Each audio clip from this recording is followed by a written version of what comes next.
മുമ്പ് തൊട്ട് ഇവരോട് എല്ലാവരോടും പറയുന്നുണ്ട്, ഇവരുടെ ദാമ്പത്യ ജീവിതത്തെ പ്രശ്നങ്ങളാണ്, എനിക്ക് സംസാരിക്കണം, ഞാൻ അൺഹാപ്പിയാണ് ഒത്തിരി പ്രാവശ്യം പറയുന്നുണ്ട്. അത് ഈ പത്മകുമാറും എന്നോട് പറയുന്നുണ്ട്.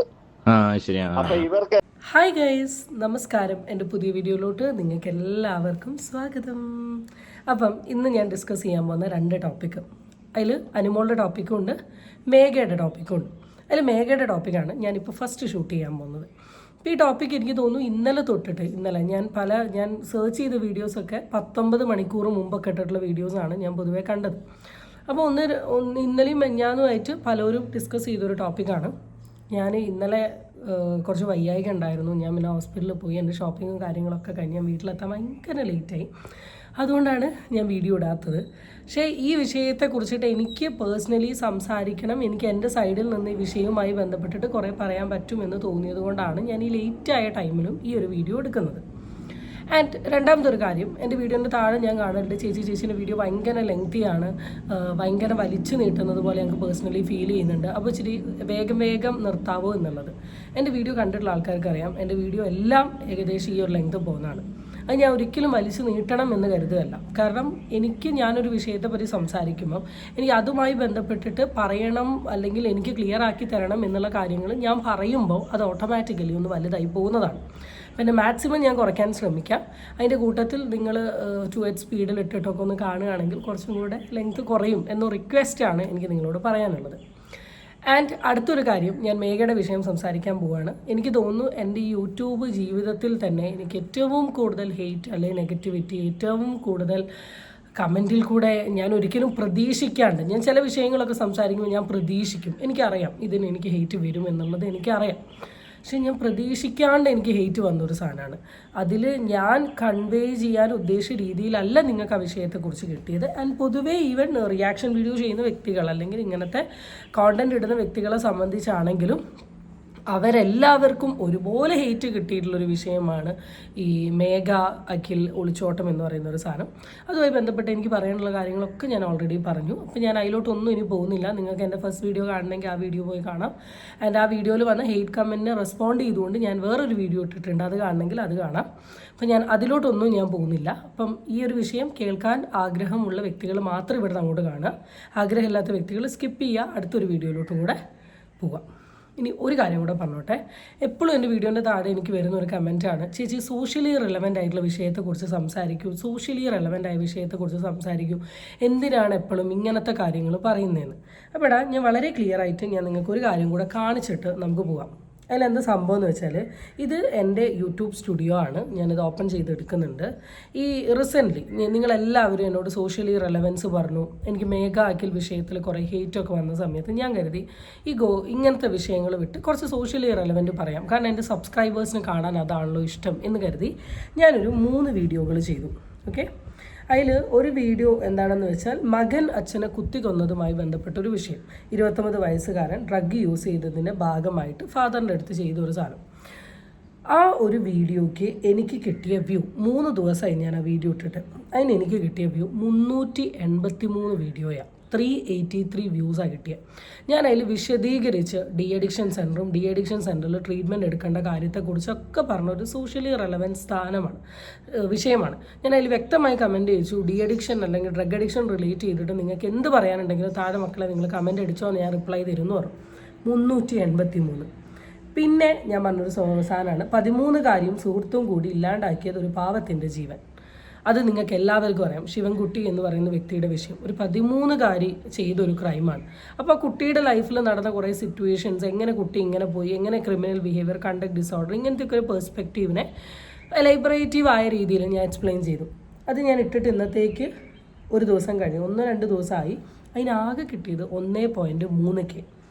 ഇനി അതൊക്കെ മാറ്റിയിട്ട് ഞാൻ വേറൊരു വിഷയം പറഞ്ഞുതരാം. ഒരു കുഞ്ഞു കുട്ടീനെ ഒരാൾ തട്ടിക്കൊണ്ട് പോകാൻ നോക്കിയൊരു വിഷയമുണ്ട്. തട്ടിക്കൊണ്ട് പോകാൻ ശ്രമം, നാട്ടുകാർ തല്ലി ഓടിച്ചു എന്ന് പറയുന്നൊരു വിഷയം. ആ വിഷയത്തിന് എനിക്ക് 6 ദിവസമായി ഞാൻ ഇട്ടിട്ട് എനിക്ക് ആകെ കിട്ടിയത് 6.8K വ്യൂ ആണ്. ഇതിന് മുമ്പ് അങ്ങോട്ട് ഇട്ട ഞാൻ എല്ലാ വിഷയങ്ങളും നിങ്ങൾ എടുത്തു നോക്ക്, 12K, 15K, 20K, 25K, 1 lakh, 42K, ഇങ്ങനെയുള്ള രീതിയിലാണ് വീഡിയോ പോകുന്നത്. അപ്പോൾ നിങ്ങൾ തന്നെ ഡിസൈഡ് ചെയ്യും സോഷ്യലി റെലവൻറ്റ് ടോപ്പിക് ഇടണം എന്ന് പറയുന്നത്. നിങ്ങൾ സോഷ്യലി റെലവൻറ്റ് ടോപ്പിക് നമ്മളെപ്പോലെയുള്ള യൂട്യൂബേഴ്സ് ഇടുമ്പോൾ കാണുന്നുണ്ടോ എന്നൊന്ന് തിങ്ക് ചെയ്ത് നോക്കുക. ഓക്കെ, അപ്പം ഇനി നമ്മളുടെ വീഡിയോയിലോട്ട് കിടക്കുന്നതിന് മുമ്പ് എനിക്ക് എല്ലാവരോടും ഒരു കാര്യം പറയാനുള്ളൂ. ചാനൽ ഇഷ്ടപ്പെടുകയാണെങ്കിൽ നിങ്ങൾ സബ്സ്ക്രൈബ് ചെയ്യാനും വീഡിയോ ഇഷ്ടപ്പെട്ടാൽ ലൈക്ക് ചെയ്യാനും അതിൻ്റെ കൂടെ നിങ്ങളുടെ അഭിപ്രായം കമൻറ്റിൽ കൂടെ രേഖപ്പെടുത്താനും നിങ്ങളാരും മറക്കരുത്.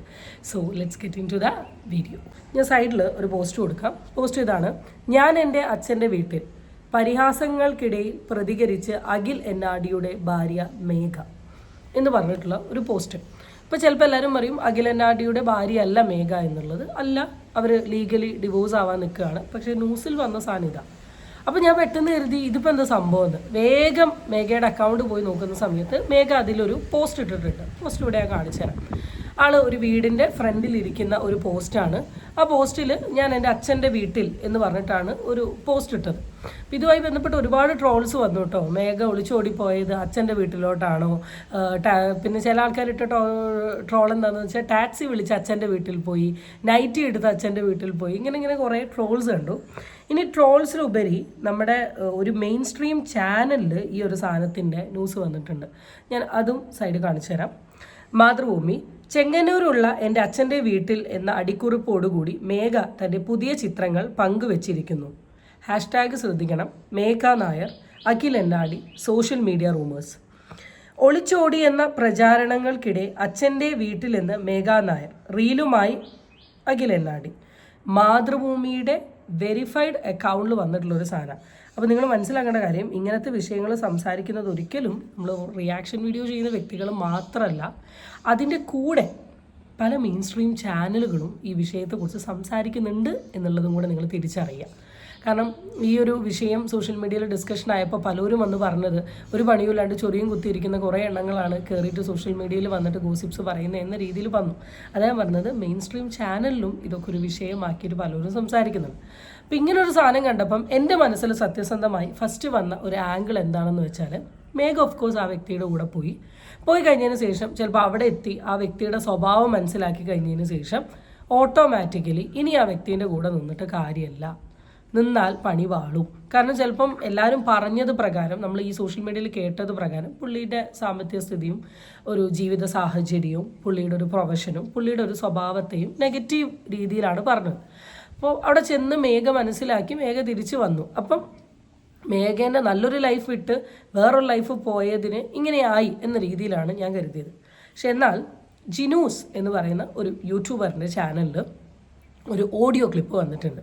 ഈ ഓഡിയോ എന്താണെന്ന് വെച്ചാൽ, ഈ മേഘ നായരുടെ അമ്മ ഇപ്പോൾ വിവാഹം കഴിച്ച് ജീവിക്കുന്ന ഒരു ഫാദറുണ്ട്. ആ ഫാദർ അല്ലായിരുന്നു മേഘയുടെ ഒരു ആക്ച്വൽ ഫാദർ. എന്ന് വെച്ചാൽ മേഘ, അമ്മ, അച്ഛൻ ഇവർ രണ്ടുപേരും ഡിവോഴ്സായി ഇപ്പോൾ വേറൊരാളെ വിവാഹം കഴിച്ച അമ്മേൻ്റെ കൂടെ അമ്മയും ആ ഹസ്ബൻഡും ജീവിക്കുക. അവരുടെ കൂടെയായിരുന്നു മേഘ. അപ്പം അമ്മയും അച്ഛനും സ്വീകരിക്കാൻ റെഡി അല്ല എന്നുള്ളത് അന്ന് ആ കേസ് പറഞ്ഞു. അഖിൽ ഓഫ് കോഴ്സ് വേണ്ട എന്നുള്ളൊരു സ്റ്റാൻഡ് ആ സൈഡിൽ പറഞ്ഞു. അന്നേരം ഇങ്ങനെ പോയ മേഘ ആളുടെ ഫസ്റ്റ് ഫാദർ, ആളുടെ ലൈക്ക് ഒറിജിനൽ എന്താ പറയുക, സ്വന്തം അച്ഛൻ്റെ അടുത്തോട്ട് ആൾ തിരിച്ചുപോയി. ആ സ്വന്തം അച്ഛൻ്റെ സുഹൃത്ത് കുറച്ച് കാര്യങ്ങൾ കമ്മ്യൂണിക്കേറ്റ് ചെയ്യുന്ന ഒരു ഓഡിയോ ഇട്ടിട്ടുണ്ട്. നമുക്ക് ആദ്യം ആ ഓഡിയോ ഒന്ന് കേൾക്കാം. ഞാൻ ആ രാജ്യം നെടുങ്ങുന്ന ആദ്യം താങ്കളുടെ വീഡിയോ ആണ് ഞാൻ കാണുന്നത്. ഫസ്റ്റില് ഞാൻ കാണുന്നത് ഞാൻ കൊച്ചിയിലായിരുന്നു. അപ്പം ഈ വീഡിയോ കണ്ട ഉടനെ ഇതിന്റെ ഒരു തലക്കെട്ടൊക്കെ എനിക്കൊരു കൗതുകമായിട്ട് തോന്നി. രാജ്യം എന്നൊക്കെ പറഞ്ഞ ഭയങ്കര തമ്പുലൈനൊക്കെ ഭീകരമായിരുന്നു. ആ വീഡിയോ അത്ര ഓടിയെന്നാ എനിക്ക് തോന്നുന്നത്. തലക്കെട്ടും അവതരണ ശൈലിയൊക്കെ പൊളിച്ചു എന്തായാലും. അപ്പൊ ഈ സംഭവത്തില് ഈ രാത്രി ഒരു 12:30 ആയപ്പോഴാണ് എന്നെ അദ്ദേഹം വിളിക്കുന്നത്, ഈ കുട്ടിയുടെ പിതാവ് വിളിക്കുന്നത്. അദ്ദേഹത്തിന്റെ പേര് പത്മകുമാർ എന്നാണ്. അതായത് ഒറിജിനൽ പിതാവ്, രണ്ടാമത്തെ അല്ലേ?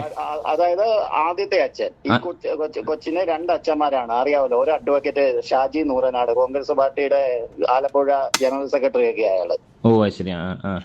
കോൺഗ്രസ് പാർട്ടിയുടെ ചെറിയൊരു നേതാവാണ് അവിടത്തെ. അപ്പം അമ്മ ലത എന്നാണ് പേര്, അമ്മയുടെ പേര്. അപ്പൊ ഇവര് ഡിവോഴ്സ് ആയതാണ്. ഫസ്റ്റില് ഇവര് തമ്മിൽ കൊടുത്തപ്പോ ഒളിച്ചോടിയതല്ല. അതായത് പത്മകുമാർ ഈ കൊച്ചിന്റെ അമ്മയും കൂടെ ജീവിക്കുമ്പോ അവരെ ഒളിച്ചോടിയതല്ല. പക്ഷെ പല ചാനലുകളും ഒളിച്ചോടിയതായിട്ടാണ് വന്നത്. ഒളിച്ചോടിയതല്ല, ഇവര് മ്യൂച്വൽ ഡിവോഴ്സ് ചെയ്തതാണ്. അങ്ങനെയാണ് ഷാജിയെ കെട്ടുന്നവര്. പിന്നെ ഈ കുട്ടി അവരുടെ കൂടെയാണ് വളർന്നതൊക്കെ, ഈ രണ്ടാനച്ഛന്റെ കീഴിൽ. ആ പിന്നെ അവിടുന്ന് എന്തൊക്കെയോ പ്രശ്നം ഉണ്ടാക്കി ഒന്നാനച്ഛന്റെ വീട്ടിൽ വന്ന് കൊച്ചിന് കുറച്ച് കാര്യങ്ങളൊക്കെ വിഷമമൊക്കെ ആയിട്ട് ഈ പുള്ളിയുടെ കൂടെയും നിന്നിട്ടുണ്ട്. പിന്നീട് കൂടുതലും ഭൂരിഭാഗം നിന്ന ലതയുടെ കൂടെയാണ്. ഇത് ഒന്നാമത്തെ അച്ഛൻ ആള് ഒരു ശുദ്ധനാണ്.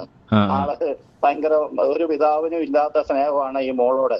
അങ്ങനെയാണ് കൊഞ്ചിച്ച് വളർത്തിയത്. കാശുമുണ്ട്, അത്യാവശ്യം നല്ല പണവും ഉണ്ട്. പുള്ളിയുടെ ലീഗൽ കാര്യങ്ങളെല്ലാം ചെയ്തു കൊടുക്കുന്നത് ഞാനാ. അങ്ങനെയാണ് ഞാനുമായിട്ടുള്ള പുള്ളിയുടെ ബന്ധം. പുള്ളിക്ക് ഒരുപാട് സ്വത്തുക്കളും കാര്യങ്ങളൊക്കെ ഉള്ളതുകൊണ്ട് പുള്ളിയുടെ ലീഗലായിട്ടുള്ള കാര്യങ്ങളെല്ലാം നോക്കുന്നത് ഞാനാ, ഈ പത്മകുമാറിന്റെ. ഇത് അറിഞ്ഞു കഴിഞ്ഞപ്പോ ഞാനും പുള്ളിയും തമ്മിൽ നല്ല പോലെ പുള്ളി ഹോസ്പിറ്റലിൽ പുള്ളിക്ക് തലവേദനയും പനിയും ഒക്കെ കൂടിയിട്ട് തിരുവല്ല ഹോസ്പിറ്റലിലൊക്കെ കൊണ്ടാക്കിയത് ഞാനാണ്. അതുപോലെ ഈ കുട്ടിയെ എത്രയും പെട്ടെന്ന് പീഡിപ്പിക്കാൻ വേണ്ടി രമേശ് ചെന്നിത്തലയെ ബന്ധപ്പെട്ട് ഉറങ്ങിക്കിടന്ന സ്ത്രീയെ ഉണർത്തി 2 മണിക്കൂറിനുള്ളിൽ പിടിച്ച് ഇവനെയും അവളെയും കൂടെ പിടിച്ച് സ്റ്റേഷനിൽ കൊണ്ടുവച്ചത് ഞാനാണ്. എന്നിട്ട് ഞാനും പത്മകുമാറും കൂടെ ഈ കുട്ടിയുടെ അച്ഛനും കൂടെ സ്റ്റേഷനിൽ പോയി. അപ്പൊ ഈ പയ്യനുണ്ട്, ഈ പയ്യനോട് ഈ കൊച്ചിന്റെ അമ്മയും രണ്ടാനച്ഛനും സംസാരിച്ചുകൊണ്ട് നിൽക്കുകയായിരുന്നു. ഒരു കാരണവശാലും ഇവൻ ബിൽഡിംഗ് അല്ല. അപ്പൊ ഈ പത്മകുമാറിനോട് സംസാരിക്കാൻ പറഞ്ഞു. അതിനിപ്പുറം കോടതിയിൽ നിന്ന് വിളിച്ചു. അങ്ങനെ ഈ കുട്ടിയുമായിട്ട് ഞങ്ങൾ കോടതിയിൽ പോയപ്പോൾ കോടതിയിൽ ജഡ്ജി ചോദിച്ചു ആരുടെ കൂടെ പോകാനാ താല്പര്യം എന്ന് ചോദിച്ചപ്പോ അവന്റെ കൂടെ പോകാനാന്ന് പറഞ്ഞു. അനൂപിന്റെ അങ്ങനെ അതൊക്കെ അറിയാമല്ലോ, അതൊക്കെ പറഞ്ഞ കാര്യങ്ങൾ തന്നെയാ. അത് കഴിഞ്ഞിട്ട് ഒരു 3-4 ദിവസം കഴിഞ്ഞപ്പോ ഈ കുട്ടി പറഞ്ഞ അച്ഛാ ഞാൻ അച്ഛന്റെ അടുത്തോട്ട് വരികയാണ്, എനിക്ക് അച്ഛനെ കാണണം, എനിക്ക് കുറെ കാര്യങ്ങള്. പക്ഷെ ഈ കുട്ടി 1 വർഷം മുമ്പ് തൊട്ട് ഇവരോട് എല്ലാവരോടും പറയുന്നുണ്ട് ഇവരുടെ ദാമ്പത്യ ജീവിതത്തിൽ പ്രശ്നങ്ങളാണ്, എനിക്ക് സംസാരിക്കണം, ഞാൻ അൺഹാപ്പിയാണ് ഒത്തിരി പ്രാവശ്യം പറയുന്നുണ്ട്. അത് ഈ പത്മകുമാറും എന്നോട് പറയുന്നുണ്ട്. അപ്പൊ ഇവർക്കെല്ലാം ഒരു നാണക്കേട്. കല്യാണം കഴിഞ്ഞ് ഇത്ര ആയതല്ലേ ഉള്ളൂ, സാധാരണ ചട്ടയും കലവാകുമ്പം തട്ടിമുട്ടി എന്നൊക്കെ ഇരിക്കും, അത് ക്ലിയർ ആയിക്കോളൂ എന്നുള്ള ഇത്ര സീരിയസ് ആണെന്നൊന്നും അറിയില്ലായിരുന്നു. അപ്പോഴാണ് ഈ അജിത്തിന്റെ അഖിലിന്റെ അച്ഛനുമായിട്ടുള്ള ഒരു വിഷയങ്ങളൊക്കെ ഈ കുട്ടി പറയുന്നതും അങ്ങനെ ഒരു പ്രോബ്ലം അവരുടെ വീട്ടില് ആ കുട്ടിക്ക് ഒട്ടും നിൽക്കാൻ വയ്യാത്ത ഒരു അവസ്ഥ വരികയും ഒക്കെ ചെയ്യുമ്പോ അങ്ങനെ ബസ്സിൽ പോകുമ്പോ ഇവനുമായിട്ട് കമ്പനിയാവുകയും അവനുള്ള ഒരു സുരക്ഷിതത്വം കണ്ട് അവൾ ഇറങ്ങിപ്പോകുന്നു. അതായത് ഈ പയ്യൻ അനൂപ് എന്ന് പറയുന്നവൻ അവിടെ റൂട്ടിൽ ബസ് ഓടിച്ചോണ്ടിരുന്നതാണോ? അതെ അതെ, അവിടെ ഈ കുട്ടി പഠിക്കാൻ പോകുന്ന അവളുടെ ബസ്സിലായിരുന്നു, ഇവന്റെ ബസ്സിലായിരുന്നു. അവൻ കല്യാണം കഴിച്ചിട്ടില്ലല്ലോ? ഇല്ല, അവൻ കല്യാണം കഴിച്ചിട്ടില്ല. അവനൊരു പ്രേമം ഉണ്ടായിരുന്നു, അത് ഇതായി പോയി, ബ്രേക്കപ്പ് ആയി പോയി. അവന്റെ നിരാശയൊക്കെ ഇരിക്കുമ്പോഴാണ് ഇവളുമായിട്ട് സ്നേഹമായത്. അങ്ങനെ അനൂപിന് അച്ഛൻ മരിച്ചു പോയ ഒരു അമ്മയും ഒരു അനിയനും മാത്രമേ ഉള്ളൂ. അനൂപിന് ഒരു ചെറിയൊരു വീടാണ്, അത്യാവശ്യം ചെറിയ ഒരു 10-50 സെന്റ് സ്ഥലമുണ്ട്. ഗവൺമെന്റ് ജോലിയൊന്നുമില്ല. 750 രൂപയുടെ ഡെയിലി ബേസിനാണ് ഇപ്പോഴും പോയിക്കൊണ്ടിരിക്കുന്നത് അനൂപ്. ജോലി കിട്ടിയെന്ന് ഒരു ഇൻഫർമേഷൻ കിട്ടിയായിരുന്നു. താൽക്കാലിക ജോലിയാണ്. എംപ്ലോയർ എന്തോ ഒരു വകുപ്പുണ്ടല്ലോ, 700 ഡെയിലി അന്നന്ന് പോകുന്ന അന്നന്ന് കാശ് കിട്ടും. KSRTC-ലാണെങ്കിലും ടെമ്പററി. യദുകൃഷ്ണന്റെ ജോലി, യദുകൃഷ്ണൻ ഇല്ലേ വിവാദ നായിക, ആദ്യമായിട്ട് പ്രശ്നം ഉണ്ടാക്കിയേക്കുന്ന പുള്ളി, അദ്ദേഹത്തിന്റെ അവസ്ഥ തന്നെ. അദ്ദേഹത്തിന്റെ പോലെ ഡെയിലി ബേസിന് പോയിക്കൊണ്ടിരിക്കുമ്പോഴാണ് ഈ കുട്ടിയായിട്ട് സ്നേഹത്തിലാവുന്നതും ഇവരങ്ങനെ രാത്രിക്ക് അങ്ങ് പോകുന്നതൊക്കെ. അതിനുശേഷം 4 ദിവസം അവന്റെ കൂടെ കഴിഞ്ഞോളൂ.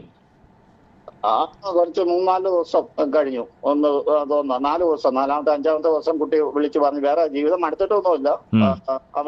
അവനോട് അനുവാദം മേടിച്ചിട്ട് തന്നെ പുള്ളി കുട്ടിയെ വീട്ടിൽ കൊണ്ടു നിർത്തിയിരിക്കുന്നേ. കാര്യങ്ങളൊക്കെ പറയാനായിട്ട് അച്ഛനോട് ഉണ്ടായ സംഭവങ്ങളൊക്കെ വിവരിക്കാനായിട്ട് ആ കുട്ടി വന്നത്. തിരിച്ചു പോകുന്നു തോന്നുന്നു, എനിക്കറിയില്ല. അതായത് അനൂപുമായിട്ടുള്ള ബന്ധം ഉപേക്ഷിച്ചിട്ടില്ല? ഇല്ല, അനൂപുമായിട്ട് ഇപ്പം ബന്ധമുണ്ട്. ഡിവോഴ്സ്, അഖിലുമായിട്ടുള്ള ഡിവോഴ്സിൽ നിന്ന് വക്കീല് വരും. വക്കീല് വന്ന് മ്യൂച്വൽ ഡിവോഴ്സ് ആണ് അവർ ഉദ്ദേശിക്കുന്നത്. അതുകൊണ്ട് ഡിവോഴ്സ് കഴിഞ്ഞിട്ട് ഇവനുമായിട്ട് കല്യാണം നടത്തി കൊടുക്കുമല്ലോ എന്ന് എനിക്കറിയില്ല. എന്തായാലും ആ കുട്ടിക്ക് താല്പര്യമാണെന്നാ പറഞ്ഞിരിക്കുന്നത്. ആ കുട്ടി അവനെ വിട്ട് പോകുകയല്ലെന്നാ ഞാൻ അറിഞ്ഞത്. മനോരമയിലൊക്കെ ന്യൂസ് വന്നിട്ടുണ്ട് ഇപ്പൊ ഇതുമായിട്ട് ബന്ധപ്പെട്ട്. അതെ, അതെന്ത് വാർത്തയാണ് വന്നിരിക്കുന്നത്? അതായത് കുട്ടി അച്ഛന്റെ വീട്ടിലാണ്, ഒളിച്ചോടിയിട്ടില്ല എന്നുള്ള തരത്തിലാണ് കുട്ടി. ഒളിച്ചോടിയത് സത്യം തന്നെ, ഒളിച്ചോടിയത് സത്യം തന്നെ. അത് കുട്ടിയുടെ അച്ഛന്റെ വീട്ടിൽ ഇപ്പോഴാണ് ഒരു 3-4 ദിവസത്തിന് ശേഷം അനൂപുമായിട്ടുള്ള ബന്ധം ഇപ്പോഴും തുടരുന്നുണ്ട്. അനൂപ് ഉപേക്ഷിച്ചിട്ടില്ല. അനുവിന്റെ കൂടെ തന്നെയാണ് കുട്ടി. അനുവിന്റെ അനുവാദത്തോടു കൂടിയാണ് അച്ഛന്റെ വീട്ടിൽ വന്നേക്കുന്നത്. ഞാൻ അവരുടെ അത്ര ഫാമിലി ഫ്രണ്ട് ആന്നേ. ഈ പുള്ളി ഞാനും ചങ്ക് ബന്ധമാണ്, അതുകൊണ്ടാണ് എനിക്കെല്ലാ വിവരം അറിയാവുന്നത്. ഈ കുട്ടി ഇന്നലെ 1 മണിക്കൂറോളം എന്നോട് സംസാരിച്ചല്ലോ. കാര്യങ്ങളൊക്കെ ഇത്ര സീരിയസ് ആണ്. ആ കുട്ടിയുടെ ഭാഗത്തും ചെറിയ ന്യായമൊക്കെ ഉണ്ട്. ചെറിയ ന്യായമല്ല. അഖില് ഞാൻ ഒരൊറ്റ കാര്യം ചോദിച്ചോട്ടോ, ഈ കുട്ടി ഇത്രയും തെറ്റ് ചെയ്തിട്ടുണ്ടെങ്കിൽ എന്തുകൊണ്ട് അഖില് ഇവർക്കെതിരെ തിരിയുന്നില്ല? അതേസമയം അഖിൽ എന്തുകൊണ്ട് അവളെ പോലീസ് സ്റ്റേഷനിൽ അങ്ങോട്ടും ഇങ്ങോട്ടും തേജോവധം ചെയ്യലെന്ന് എഴുതി വെപ്പിച്ചു? അത് കാരണം അഖിലിന്റെ പല രഹസ്യങ്ങളും അഖിലിന്റെ അച്ഛന്റെ പല രഹസ്യങ്ങളും ഇവിടെ പുറത്ത് പറയും, തെളിവ് സഹിതം പുറത്ത് വിടുമെന്ന് അഖിലിന് നന്നായിട്ട് അറിയാം. അതുകൊണ്ടാണ് അങ്ങനെ ഒരു എഗ്രിമെന്റ് വെച്ചിരിക്കുന്നത്. ഇതിനെല്ലാം തെളിവും കാര്യങ്ങളൊക്കെ ഉണ്ട്. അപ്പൊ ഈ വീട്ടിൽ അച്ഛൻകുട്ടിയാണ് അഖില്. അച്ഛൻ പറയുന്നതിന്റെ അപ്പുറം അഖില് അച്ഛനെ കണ്ട ഉടനെ എഴുന്നേക്കും. അത്ര പേടിയാണ് അച്ഛന്. ഭക്ഷണം കഴിക്കുകയാണെങ്കിലും അവർക്ക് ഒരു ഫ്രീഡവും ഇല്ലെന്നാണ് ഈ കുട്ടി പറയുന്നത്. അച്ഛനാണ് അങ്ങനത്തെ സ്വഭാവം. അഖിലിനോട് പറഞ്ഞിട്ട് അഖിൽ അത് ഒന്ന് ചോദ്യം ചെയ്യുക പോലും ചെയ്തില്ല എന്നുള്ളതാണ് ഈ കുട്ടിയുടെ ദുഃഖം. ഓ അത് ശരിയാ. അതാണ് മെയിൻ വിഷയം. അവർക്കിടെ പ്രശ്നം ഉണ്ടായി. ഈ കുട്ടിയുടെ അച്ഛന് ഈ കുട്ടിയോട് ഇത്ര പകയുണ്ടാകാൻ കാരണം അത് കണ്ടുപിടിച്ചതാണ്. വീട്ടിൽ നിന്ന് മാറി താമസിക്കാൻ പറഞ്ഞല്ലേ? മെയിൻ വില്ലൻ അച്ഛനാണ്, അഖിലിന്റെ അച്ഛനാണ് മെയിൻ വില്ലൻ. വീട്ടിൽ നിന്ന് മാറി താമസിക്കാൻ പറഞ്ഞല്ലേ? വീട്ടിൽ നിന്ന് താമസിക്കാൻ അഖില് പറഞ്ഞു ഹോസ്റ്റലിലുള്ളൂ, നിന്നെ വേണമെങ്കിൽ ഹോസ്റ്റലിൽ വിട്ടേക്കാം, ഞാൻ വരുന്നില്ല, എന്റെ അച്ഛനും അമ്മയും വിട്ടു ഞാൻ വരികയെന്ന്. അത് ന്യായം. ഒരു മകനെ അങ്ങനെ വിളിച്ച ചില മക്കള് അച്ഛനോടും അമ്മയോടും സ്നേഹമുള്ളവർ പോവുകയില്ല. പക്ഷെ ഇങ്ങനെ ഒരു പ്രശ്നവും വന്ന് ഇവർക്ക് അവിടെ ജീവിക്കാൻ മേലാത്ത രീതിയിൽ വന്നപ്പോഴാണ് ഇവള് വേറെ താമസിക്കാന്ന് പറഞ്ഞത്. അത് അഖില് നിരസിച്ചു. അതാണ് വിഷയം. അപ്പം നിലവില് അച്ഛന്റെ വീട്ടിലാണുള്ളത്, സ്വന്തം അച്ഛന്റെ വീട്ടിലാണ് ഇവിടെ ഉള്ളത് ഒറ്റയ്ക്ക്. അതെ, തീർച്ചയായിട്ടും. ഇപ്പൊ അച്ഛൻ അവളെ ഏറ്റെടുത്തിരിക്കുകയാണ്. പക്ഷെ അനൂപിന്റെ കേസില് ആ പയ്യനെ അച്ഛൻ അംഗീകരിച്ചിട്ടില്ല ഇതുവരെയായിട്ട്. ഒളിച്ചു കൊണ്ടുപോയ പയ്യനെ അംഗീകരിച്ചിട്ടില്ലെങ്കിലും അവനെ അംഗീകരിച്ചിട്ടില്ല എന്നാണ് ഞാൻ അറിഞ്ഞത് ഇതുവരെ. അയാൾക്ക് അംഗീകരിക്കുകയാണെങ്കിൽ കുറച്ചും കൂടെ ബുദ്ധിമുട്ടാണ്. കുറച്ചും കൂടെ കഴിഞ്ഞിട്ട് അംഗീകരിക്കുമായിരിക്കും. അതായത് കൊണ്ടുപോയ പയ്യനെ അച്ഛന് താല്പര്യമില്ല. അച്ഛന് താല്പര്യമില്ലെന്നല്ല, ഏതൊരു അച്ഛനായാലും കുറച്ച് ഇത് വരുമല്ലോ. അങ്ങനെ ഒരു ഇത് പുള്ളി അംഗീകരിക്കുകയോ വീട്ടിൽ കയറ്റി താമസിപ്പിക്കുകയോ ഒന്നും ചെയ്തിട്ടില്ല അവനെ. പുള്ളി ഒറ്റയ്ക്കാണോ ഇപ്പം? ഈ മേഘ ഒറ്റയ്ക്കാണ് പുള്ളിയുടെ. അതല്ല ചേട്ടാ, നമ്മുടെ ഈ പിന്നെ ഇദ്ദേഹത്തിന്റെ ഫാദർ, മേഘയുടെ ഫാദർ ഒറ്റയ്ക്കാണോ?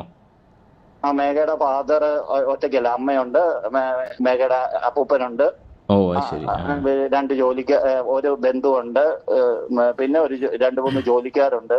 ഒരു ഹൈ ഫാമിലിയാ, ഇല്ലം ഫാമിലിയാണ്. അവിടുത്തെ ഒരു പുരാതനമായ ഒരു 4 കെട്ട് വീടും കാര്യങ്ങളും അങ്ങനെയൊക്കെ ഉള്ള ഒരു സെറ്റപ്പാണ്. ഒരു 4-5 ഏക്കർ സ്ഥലത്തിന്റെ അകത്താണ് ഈ വീട് ഇരിക്കുന്നത്. ഇടനാട്. നല്ല സാമ്പത്തികമുള്ളവരാ.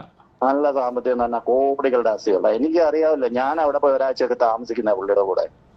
ശരിയാ.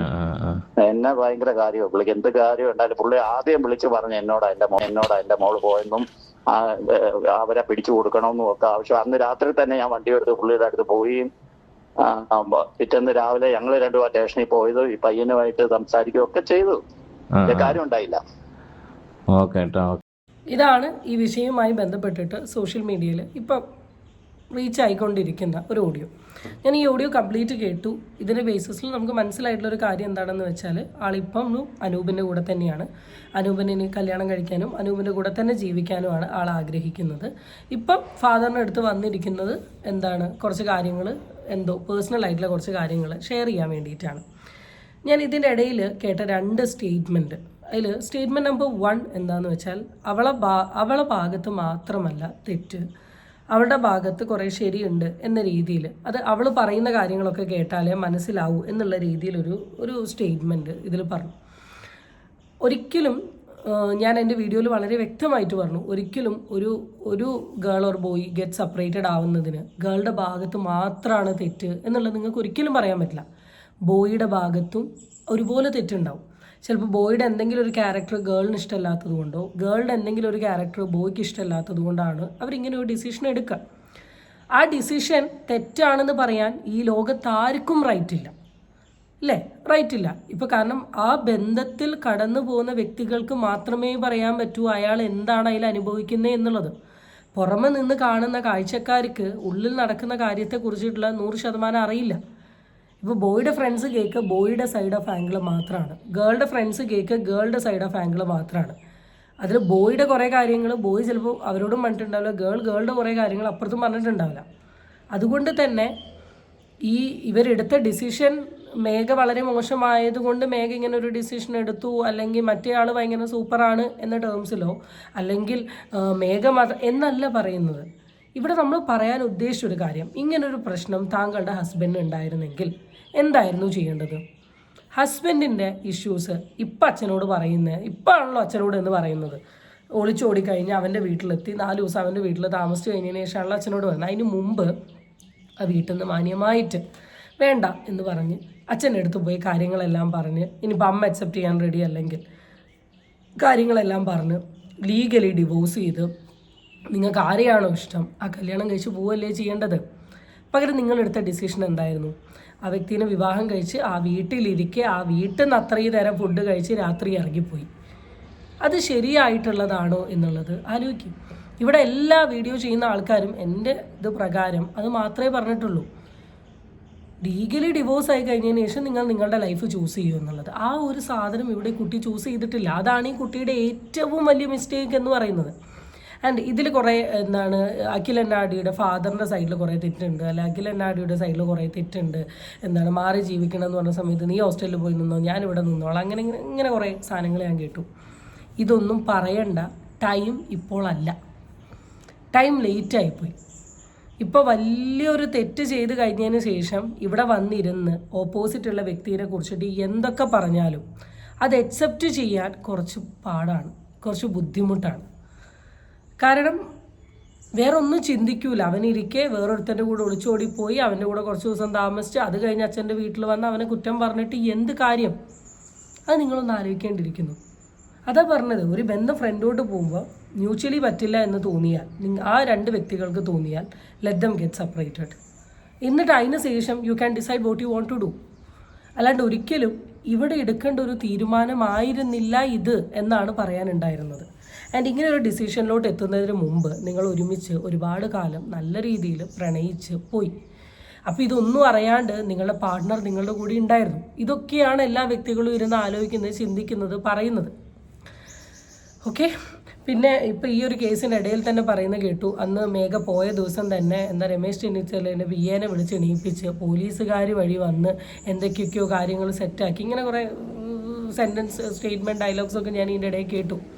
അപ്പം അത്രയും കഴിവുള്ള ഒരു ഫാദർ വിചാരിച്ചിരുന്നെങ്കിൽ നിങ്ങൾക്ക് കിട്ടേണ്ട ലീഗൽ സെപ്പറേഷൻ സുഖമായിട്ട് കിട്ടിയേനെ, അല്ലെ മ്യൂച്വലി കിട്ടിയേനെ. പക്ഷെ അതൊന്നും ചെയ്യാണ്ട് ഇങ്ങനെ ഒരു ഡിസിഷൻ മേഘ എടുത്തിട്ടുണ്ടെങ്കിൽ അത് ഓഫ്കോഴ്സ് മേഘ ചെയ്തത് വളരെ തെറ്റാണ് എന്നാണ് പറയാനുള്ളത്. ഓക്കെ. ഇനിയുള്ള കുട്ടികളെങ്കിലും നിങ്ങളെ റിലേഷൻഷിപ്പ് മുന്നോട്ട് പോകുമ്പം നിങ്ങൾക്ക് അതിലെന്തെങ്കിലും പ്രശ്നം തോന്നി, നിങ്ങൾ കംഫോർട്ടബിൾ അല്ല, നിങ്ങൾ ഹാപ്പി അല്ലെങ്കിൽ you can get separated and choose the partner. പക്ഷെ അറ്റ് ഫസ്റ്റ് ഗെറ്റ് സെപ്പറേറ്റഡ്. അല്ലാണ്ട് അതിൻ്റെ ഇടയിൽ പോയി ഇങ്ങനത്തെ പരിപാടികളൊന്നും ചെയ്യല്ല എന്നാണ് എനിക്ക് പറയാനുള്ളത്. പിന്നെ അടുത്തൊരു കാര്യം, നമ്മളിനിപ്പോൾ എങ്ങനെയൊക്കെ കല്യാണം എന്ന് പറയുന്നത് ഒരു ലൈഫിൽ ഒരു ഇമ്പോർട്ടൻറ്റ് സ്റ്റേജാണ്. പക്ഷേ കല്യാണം കഴിഞ്ഞു എന്ന് കരുതി നമ്മൾ നമ്മളുടെ അച്ഛനെയും അമ്മേനെയും ഒന്നും വാല്യൂ ചെയ്യരുത് എന്നൊരിക്കലും പറയാൻ പറ്റില്ല. അത് എപ്പോഴും ഞാൻ പറയുന്ന ഒരു കാര്യമാണ്. ഇപ്പോൾ ഈ അമ്മായിയമ്മ മരുമോൾ പ്രശ്നം എന്ന് പറയുന്നത് വളരെ കോമൺ ആണ്, ഒരു ഫാമിലിയിൽ ഉണ്ടാവുന്ന ഒരു കുഞ്ഞ് ഇഷ്യൂ ആണ് എന്ന് കരുതി ഭർത്താവിനൊരിക്കലും വൈഫിനെ മാത്രമല്ല സ്നേഹിക്കേണ്ടത്, ഭർത്താവിന് അമ്മേനെയും സ്നേഹിക്കണം. ഇത്രയും കാലം വളർത്തിക്കൊണ്ട് വന്നിട്ടുള്ള ആ ഒരു പോയിന്റ് എല്ലാവരും എപ്പോഴും മനസ്സിലാക്കേണ്ട ഒരു കാര്യമാണ്. വളരെ റെയർ ആയിട്ടുള്ള ചില പുരുഷന്മാർ മാത്രമാണ് എല്ലാം വിട്ടുകൊണ്ട് പാർട്ട്ണർ എന്ന് പറഞ്ഞു പോവുക. ബാക്കിയുള്ള കാറ്റഗറി ഓഫ് ആൾക്കാർക്ക് അവരുടെ അമ്മേനെയും അവരുടെ അച്ഛനെയും അവരുടെ സഹോദരങ്ങളെയും വാല്യൂ ചെയ്തേ പറ്റൂ. കല്യാണം കഴിച്ച് നമ്മളൊരു വീട്ടിലോട്ട് വരുന്ന സമയത്തും നമ്മൾ മനസ്സിലാക്കേണ്ട ഒരു കാര്യം, അത്രയും കാലം നോക്കി വളർത്തിയിട്ടുള്ള മോൻ, അവനെ ഞാൻ കല്യാണം കഴിക്കുന്നത് കൂടി അവൻ എൻ്റെത് മാത്രമാണ് എന്നുള്ളൊരു കൺസിഡറേഷൻ ഒരിക്കലും പാടില്ല. അവിടെ ഇതും കൂടെ ഒന്ന് മനസ്സിലാക്കാൻ ശ്രമിക്കണം. അത് ഈവൻ പാർട്ട്നേഴ്സ് വിവാഹം കഴിച്ച് പോകുന്ന സമയത്ത് നിങ്ങൾ നിങ്ങളുടെ ഫാദറിനെയും മദറിനെയും കോംപ്രമൈസ് ചെയ്യാൻ റെഡിയാണോ നിങ്ങളുടെ പാർട്ട്ണറിന് വേണ്ടിയിട്ട്? ഓഫ് കോഴ്സ് അല്ലായിരിക്കും, ഒരാളും ആയിരിക്കില്ല. അതുപോലെ തന്നെ പാർട്ട്ണറിനും ആ ഒരു സൈഡ് ഉണ്ട് എന്നുള്ളതും കൂടെ മനസ്സിലാക്കണം. പിന്നെന്തോ എഴുതി വെച്ചു, ഇതിങ്ങനെ അങ്ങോട്ടും ഇങ്ങോട്ടും പറയേണ്ട കാര്യങ്ങൾ പറയരുത്, അതിന് എന്തോ തെറ്റുള്ളത് കൊണ്ടല്ലേ എന്നൊക്കെയുള്ള രീതിയിൽ കുറേ സാധനങ്ങൾ പറഞ്ഞു. എന്താണെന്ന് പറയാത്തിടത്തോളം കാലം നമുക്ക് അതിനെക്കുറിച്ചൊന്നും പറയാൻ പറ്റില്ല. പക്ഷേ ഒരു നാണയത്തിന് രണ്ട് സൈഡുള്ള പോലെ ഒരു വ്യക്തിക്ക് രണ്ട് സൈഡുണ്ട്, നല്ല വശമുണ്ട് ചീത്ത വശമുണ്ട്. അത് ഈവൻ മേഘയ്ക്കും ഉണ്ടാവും അഖിലിനും ഉണ്ടാവും. എന്തായാലും ഇപ്പം ഏകദേശം എല്ലാത്തിനും ഒരു തീരുമാനമായിട്ടുണ്ട്. ഇവർ ലീഗലി സെപ്പറേറ്റ് ചെയ്യാൻ പോവാണ്. അനൂപിനെ വിവാഹം കഴിച്ച് മുന്നോട്ട് പോകണം എന്നാണ് ആഗ്രഹം. നടക്കട്ടെ, അങ്ങനെ പോട്ടെ, നല്ല രീതിയിൽ നിങ്ങളുടെ ജീവിതം മുന്നോട്ട് പോകട്ടെ. ഇനി എന്തായാലും സോഷ്യൽ മീഡിയയിൽ ഇതൊരു വലിയ വിഷയമായതുകൊണ്ട് തന്നെ നിങ്ങളുടെ മേഘ അനൂപ് റിലേഷൻഷിപ്പിൽ എന്തൊക്കെ സാധനങ്ങൾ വന്നാലും അത് ഒരു ദിവസം 2 ദിവസം കൊണ്ട് സോഷ്യൽ മീഡിയയിൽ സ്പ്രെഡാവും. മാക്സിമം മനസ്സിലാക്കി ഇഷ്ടപ്പെട്ട് അണ്ടർസ്റ്റാൻഡ് ചെയ്ത് മ്യൂച്വലി റെസ്പെക്റ്റോടുകൂടി ഈ ബന്ധമെങ്കിലും സക്സസ്ഫുള്ളി മുന്നോട്ട് കൊണ്ടുപോകാൻ ശ്രമിക്കുക. പ്രശ്നങ്ങളുണ്ടാവും, പരാതികളുണ്ടാവും, പരിഭവങ്ങളുണ്ടാവും. ഇരുന്ന് ആലോചിച്ച് തീരുമാനിച്ച് വൈസായിട്ടുള്ളൊരു ഡിസിഷൻ എടുക്കാൻ പറ്റട്ടെ എന്നാണ് എനിക്ക് പറയാനുള്ളത്. അത്രയേ ഉള്ളൂ. അടുത്ത വീഡിയോ വീണ്ടും കാണാം. Children it's bye from Amiya unfiltered. Bye guys, stay tune for the next video.